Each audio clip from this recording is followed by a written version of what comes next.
Hello and welcome to the StopDevaluation podcast. I'm your host and founder of the StopDevaluation movement, Melody Hilton. The heart of this movement is to see the value in all of humanity and live courageous lifestyles of using our power for good instead of harm.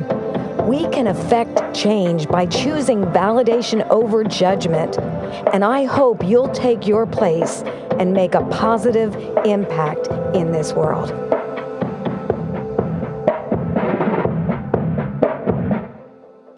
It is very easy to discern the problems in our society. We hate abuses of power, prejudice, bias, and all the thoughts and actions that dehumanize a valuable human being. The culture of validation interviews provide every listener with the tools they need to be a part of the solution in their spheres of influence. On today's podcast, I have the great honor to interview the courageous Denise DeCou, who has made it her life's work and her personal practice to generate value and provide solutions. Why? To bring awareness, understanding, and the practical how-tos to kindly address the prejudices and assumptions that arise in our everyday encounters.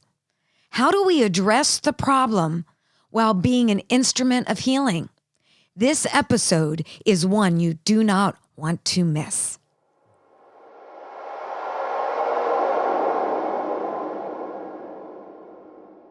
Today I have Denise DeCou with me. Denise, could you tell me your role at Washington University in St. Louis, Missouri?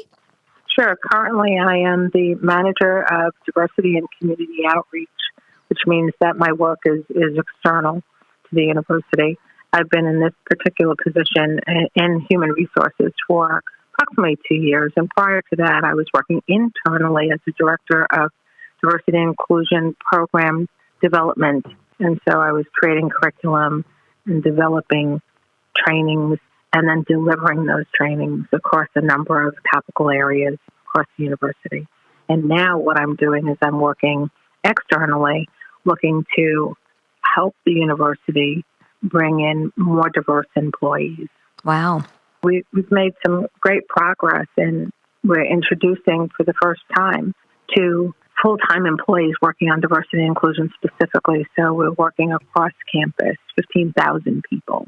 Wow. And as a result of that work over a period of 5 years, the university created an academy for diversity, equity, and inclusion. So we really, I think, helped to spark or ignite a greater interest in doing this work. And then we're able to provide the place and spaces where the work could happen. So it's exciting. Well, these are exciting times. So I am speaking to an expert and a trainer, an equipper, an empowerer, not just in that role, but who you are as a person and the voice that you release can empower us to develop that culture of validation, diversity, inclusion. And I love the word inclusion because it's not just something that we check off the little proverbial box, minority box, but it is an inclusion of our hearts. We welcome people in and we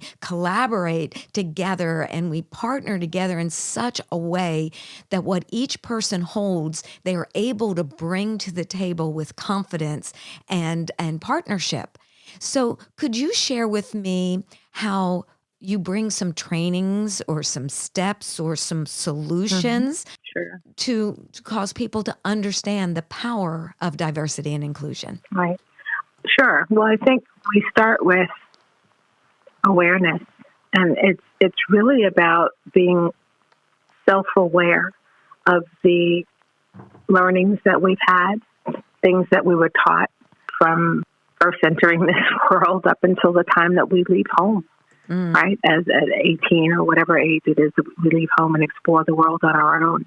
But those first learnings and teachings really provide not just good things for us and things that keep us safe, but we all have prejudices, and so those prejudices and biases are also part of what we learn. Yeah. And our parents or our first caregivers, give us this information to protect us.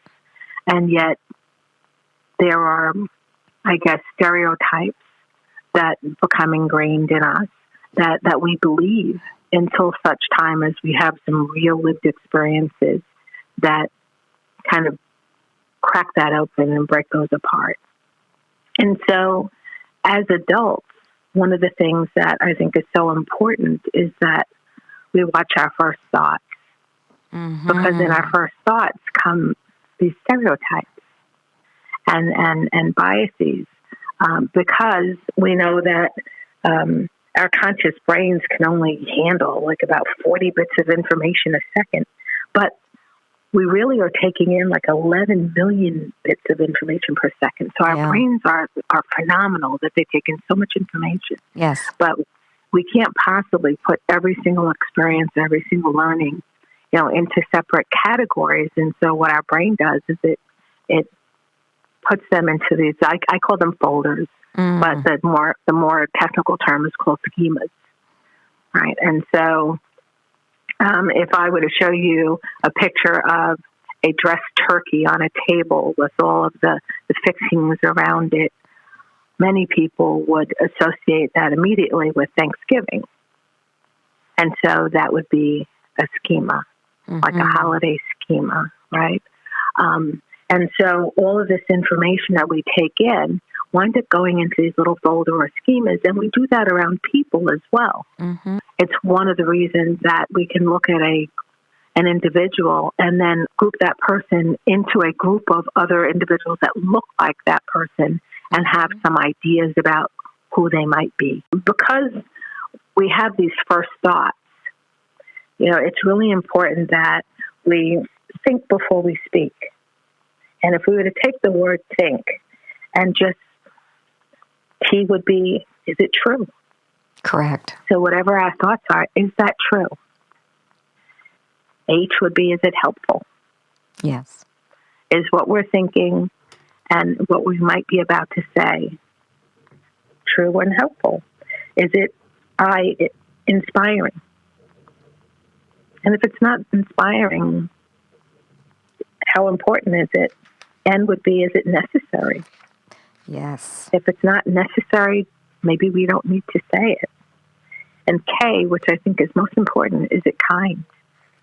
Thinking before we speak can be such an important tool, because if we are in a situation where we can be mindful and watch our first thoughts, we can also pause, which is a really important strategy. Say, if the person standing in front of me looked like me, would I say the same thing? So good. And chances are that if you would not say the same thing, that there's a bias lurking. And so that's just one strategy. And we really want to shift our internal thought processes from being certain about things. Well, I know this, and I know this because, and I know this group of people is going to be like this because I've been told and I've seen this before, to being in a place of curiosity. How can I learn more about this group? Right? And so it puts the onus on us to learn more about other groups. Other groups are not responsible for teaching us about them. Oh, that is very good. And another could be just shifting our internal thought processes from debate to exploration. Yep. How many times would we argue back and forth about something because we believe we know it all? And instead, just explore. Wow. Ask someone, well, what do you mean by that? Let's talk about this. Have conversations. And it can be scary, but if they're done in authenticity, how powerful is that? Because both parties get to learn some things. And chances are it will shift perspective. And then there's that, either or and, right? Well, you want to switch from an either or perspective to an and. Both in most situations, there is truth on both sides. Yes, so good. Right? And so it's just coming to a place where you can find the common ground to then be able to discuss the things that might not be the same, so that you have a greater understanding as to where those perspectives or ideas came from. And then to either validate them, right? Or to be able to have a discussion about them that brings us to a new understanding. Yes. Wow, you are giving us a huge treasure chest of solutions. And if we would just apply the few you've brought to the table, and I know you have more, but just these few things will not just help heal, but it will build us in our character, in our integrity, in our ability to be a voice in our spheres of influence for good. And we would literally begin to dismantle those things that have devalued valuable people. And we can be really a part of that solution by these simple things that you've shared. And in the process, we have grown, we have matured. We will feel better about ourselves because when we do the right thing, it always feels so good. And so what it takes is a leaning in rather than a stepping back and away from. You know, and most of what keeps us distanced from other people is fear. Yes. And so if the things that we've learned create fear, then we don't tend to move or lean in, move toward them or lean in. And the reality is, you know, I have worked with so many young people over the years and asked them what their aspirations are, from some of the poorest communities to the most prosperous. And in St. Louis, within 15 minutes, you can be in such extremely different communities. And so I had a position many years ago where I was meeting with young people to get them more involved in community affairs, in local government affairs. And because it was at a time when people were government officials and adults in various business sectors were creating things for youth. For example, creating a youth center where young people would come and spend time, and then they created a center, opened the doors, and the youth didn't come. And then begged the question, well, did you ask youth what they wanted? And they were absent from the table. And so by bringing them in and then asking them, what is it that you want? What is it that you need? Then the center developers were able to put some of those things in the center, and then the youth came. But it's hard to create things for people without the input of people and then know that it's going to be positive or successful, even desired, right? That is so good. So it's just when you open the door to learn more and provide an opportunity to enter into discussions and to get to know people more, for the most part, you're going to find that there's a lot of common ground, much more common ground and much more common experiences than there are differences. Yes. I think we're much more alike than we are different, no matter what. No matter where we've come from, basic core needs of every human being, basic hurts, basic battles, struggles, lies that we believe, and aspirations that we have. Actually, I love this one thing that I found in science. When it comes to our DNA, we are 99.9% identical as every human being. We're only 0.1% different from one another. And I just love that because we really are so much alike. And if something would hurt me, then I have to recognize that could hurt you. And I've had several experiences in my life where, you know, people could be negative or mean, and you just keep showering them with love. And at some point, the wall came down, the barrier came down, and these individuals became friends. Yes. So I believe in the power of that. I've experienced the power of that. And so I know that that can be true. And the other piece is, you know, that our own personal experiences, how we grew up, where we grew up, what we learned, what we were exposed to, how much traveling we've done, you know, it all matters. And my experience, I cannot expect other people to understand, right? And there may be some places where we will connect, but there will be other places where my experiences might be different that will give me a different perspective. But I can't assume or behave in such manner that what I've experienced is better or more than, because I will learn as much from you as you will learn from me with the different experiences that you have had. And I think that goes back to, you know, some will have more, some will have less. You know, some will have experienced more things and others will not have. we accept people as they are from where they come, and when we understand their stories and we understand their background, which we can only do from getting to know them Yes. and providing that opportunity, then we all grow and learn so much more. And it makes us kindred spirits. Yes. So true. Yeah. Well, let me ask you a question. How do you respond in just a casual conversation with someone and they begin to speak prejudicially, they're biased, or attacking a specific group? How do you respond to them by not acting like them, but still confronting those biased attitudes and actions? Well, there are several ways in terms of language that we can work through conversations like this. And one would be, say someone makes a biased statement about a particular group, or about anything that just seems biased or prejudiced, then you can ask a question, and that question oftentimes that's a good one to ask is, what do you mean by that? And if the other person doesn't even realize that something they said was biased, it certainly puts a pause there. And so they have the opportunity to quickly think about what they just said and respond. Or even if in silence, what it does is it puts a pause in the conversation so that they understand that something happened there. And hopefully it's something that can be talked about. And even if the person dismisses it, oh, never mind, I didn't mean anything. And you've actually checked the bias. Yeah. And you've helped them check it. You can also interrupt and be direct. There was a situation where someone made a comment about people in Ferguson, Missouri, because I live maybe 3 miles from the epicenter of that, right? And so someone made a comment, and it was really inappropriate. And it was there were a group of 4 of us sitting at a table at lunch. And so I interrupted that conversation by saying, let's talk about, and going back to the conversation we were having just before that, and then starting that conversation. So just interrupting it so that can't go any further, right? And then redirecting to another conversation.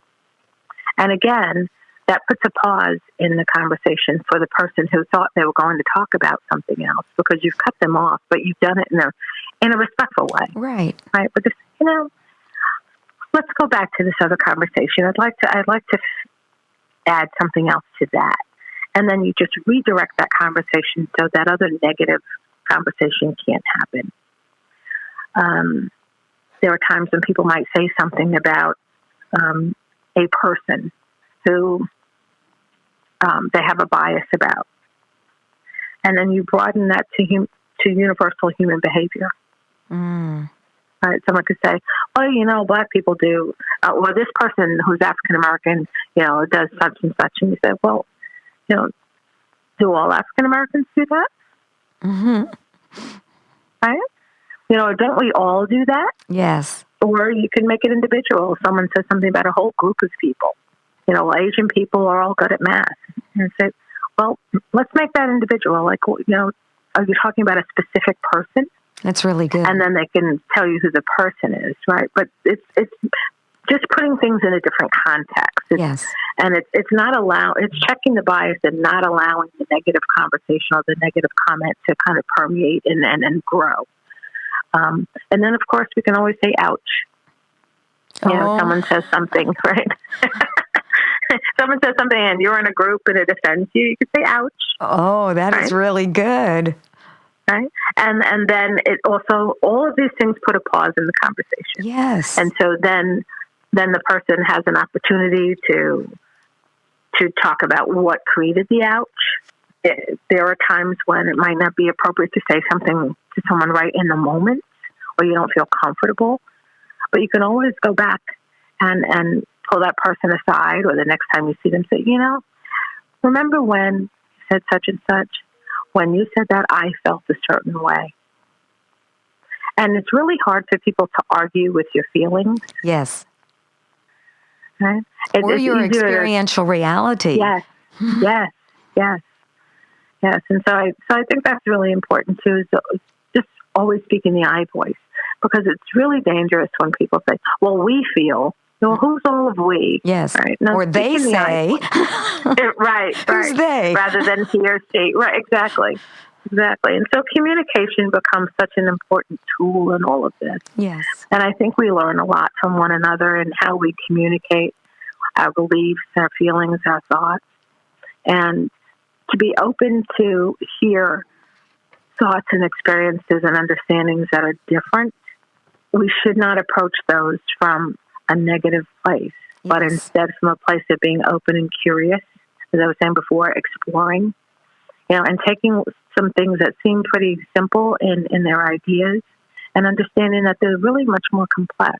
Yes. And that we want to get to the understanding of why do you feel that way? And so as it turns out, I talked about a story that happened when I was in college and moving into this suite where, someone was really apparently surprised and maybe even disappointed that there was going to be a person of color in this 6-person suite, and it's one thing to have, to have a friend, I guess, who you're close to at work, but you've never broken bread in your home. And so for me to live in the same space was an issue for her. And we wound up being friends ultimately. But there was always this little wedge, because without an apology or hearing a place of understanding that I thought this at one time, but I no longer feel this anymore, really never helped that relationship become 100% solid. But there was respect. And I think that there was a lot of learning that took place, and that whatever her perceptions were did change about me. I don't know about the group I represent, but about me in particular. I encourage everyone listening to Denise right now to listen to her My Story, because her story just shares so many beautiful ways of responding and her experience, as she referred in this one. And it's an amazing My Story, and she educates us so much in her My Story, because it's just a part of who you've become, Denise. You can help me grow. I can help you grow. And if we really care about one another, we will be willing to pay the price to go through these things and ask those questions and have those pauses in our communication, because our opinion is not going to change the world, but our love sure can. Our honoring others sure can. We can be instruments that bring healing. We can be instruments that shift cultures, impact organizations just by the way we treat one another. It's not about being right or wrong. It's just about caring about all of humanity. And everything that you have shared today is modeling that so beautifully. So before we close, Denise, is there anything you desire to share that is such bubbling up on the inside of you that say, I don't want to end this interview without communicating this? Yeah. I think we're all learning, and this is lifelong learning when we talk about issues around diversity and inclusion. And so we're all building muscles, and our muscles get stronger the more we work at it. Yes. And so it's important that we do that. I think also to have like a level of emotional intelligence that just talks to us about or that helps us to work through like our own self-esteem, how we become more responsible citizens. How do we develop cultural empathy? It's like looking internally and being self-reflective, like who am I and how do I want to show up to the world? What is it that I want people to know about me and the good that I bring? And how do I want to leave this world a better place than it was when I came into it? And inclusion is part of that. We live in a world where there are so many people from different backgrounds, different cultures. And so we really do have to develop our conflict management skills. And so much of that is around communication. But we are responsible as individuals for our own learning We're responsible for how we treat people. We're responsible for when we walk into a room and we don't know anyone in the room, who do we navigate toward? And wouldn't it be nice if we navigated towards someone who didn't look like us? Yes. You know, to train ourselves to be more comfortable outside of this box so that we're expanding and giving our positive energy and goodness to lots of different people. And our world becomes so much richer. Yes. I have friends who are from all backgrounds. Yes. I didn't grow up necessarily believing that I could. My parents had some prejudices. My dad much more so than my mom. I left home with some biases, and I met people along the way. Yes. In college and in other, afterwards, who were from different backgrounds, and I was accepting, I was open, and it's just enriched my life in so many ways. It's just been absolutely amazing. And so I challenge people to really look at individuals as individuals and not as part of the group that you see that comes up as a first thought in your head. And talk to them, get to know them. Each one of us has the power to do the right thing. And when we realize that we are better together than we are separate, I think we're going to see such growth individually and corporately that we can see healing come to our land. I believe we can learn to navigate through things, and there'll always be those narrow-minded, shallow people who refuse to change.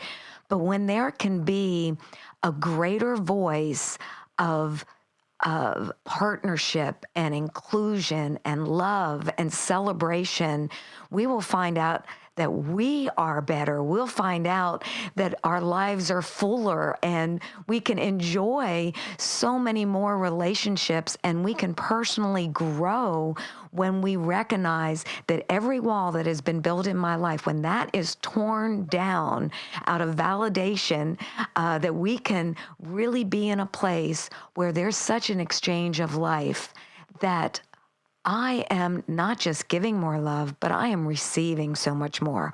I'm not just giving more respect and honor, but I'm receiving so much more because there's this beautiful exchange of life taking place, and that heals us.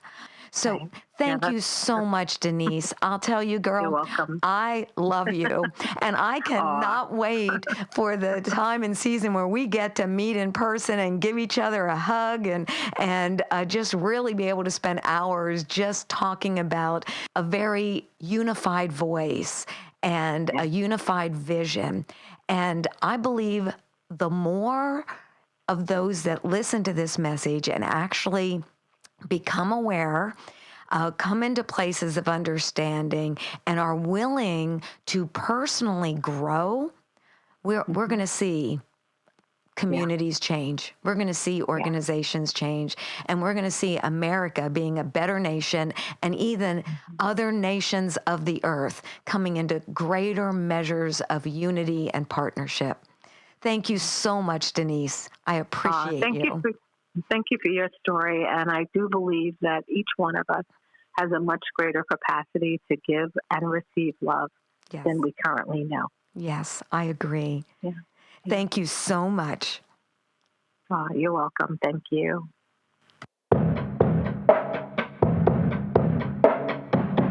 I want to thank you for listening and encourage you to become a part of the StopDevaluation movement.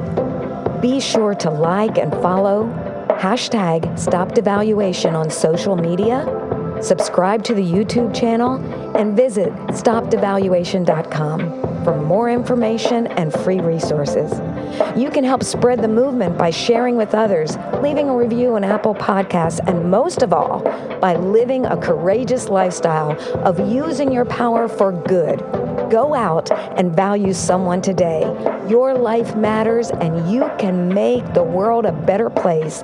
One word, one choice, one action of validation at a time.